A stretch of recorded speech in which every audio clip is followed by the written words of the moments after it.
Hi, everyone, and welcome. Today, we're going to get our hands a little dirty and tackle one of the biggest questions in gardening. When you find a bug on your plants, is it a friend or is it a foe? Come on, let's dig in.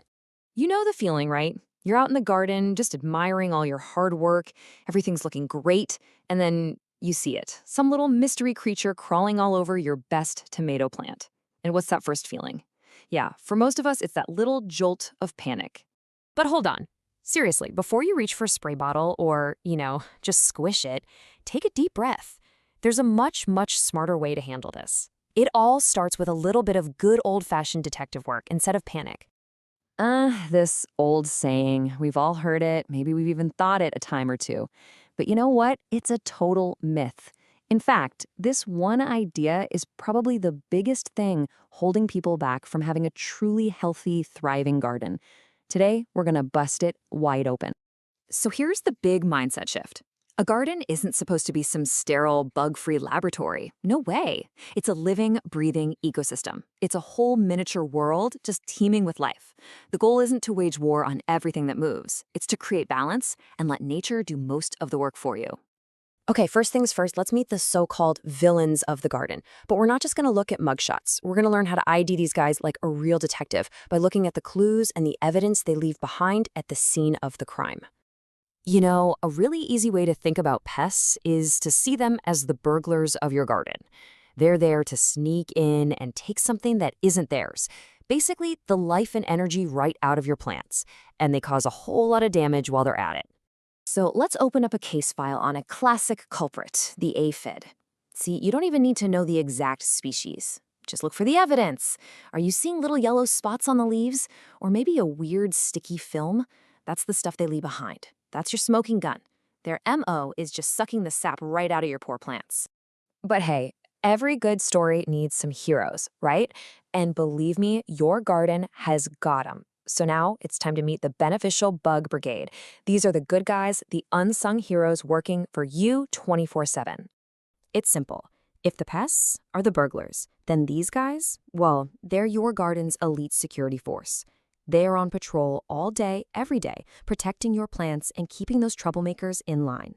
And you want to know the best part? They work for free. And I mean, just look at the power of one of these heroes. Take the ladybug. What's its specialty? Aphid control, the very same burglar we were just talking about. A single ladybug can eat dozens of them a day. That is natural, powerful pest control that you literally cannot buy. And this security team is huge. We're talking about essential pollinators like bees, of course, but also spiders. Yeah, spiders are incredible predators in the garden. Then you've got lacewings, certain kinds of wasps, ground beetles. They are all on your side. Okay, so you get it. There are good guys and bad guys. But when you're out there in the garden, how in the world are you supposed to tell who's who in the moment? Let's get super practical with a dead simple 3-step guide you can use every single time. All right, step 1, observe the scene. Just step back and look at the whole plant. Do you actually see any damage, like holes in the leaves or weird yellowing? Step 2, identify the action. What is the bug doing right now? Is it chewing on your plant, or is it maybe attacking another bug? This is a huge, huge clue. And finally, step 3, consult the evidence. Match what you see to what you know about the pests. This is how you build a case before you pass judgment. So now that we know all this, how do we go from just identifying bugs to actually creating a garden that works with nature instead of fighting against it? Well, it's all about cultivating that beautiful, balanced ecosystem we were talking about earlier. Now check this out. This is fascinating.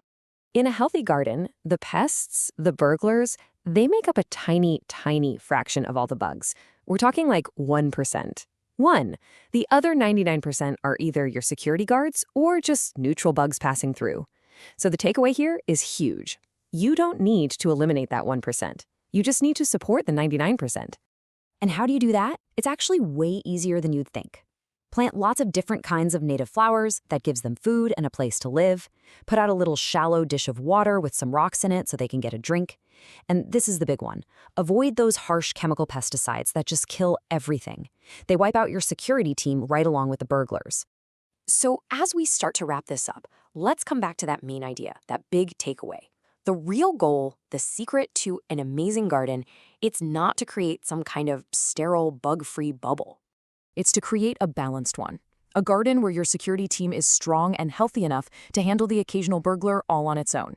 A garden that is truly, deeply, and beautifully alive. So the next time you walk outside, I want you to look a little closer. Every bug, every flower, every little chewed up leaf, it's all part of a much bigger story. So the real question is, what story is your garden trying to tell you? And are you ready to listen?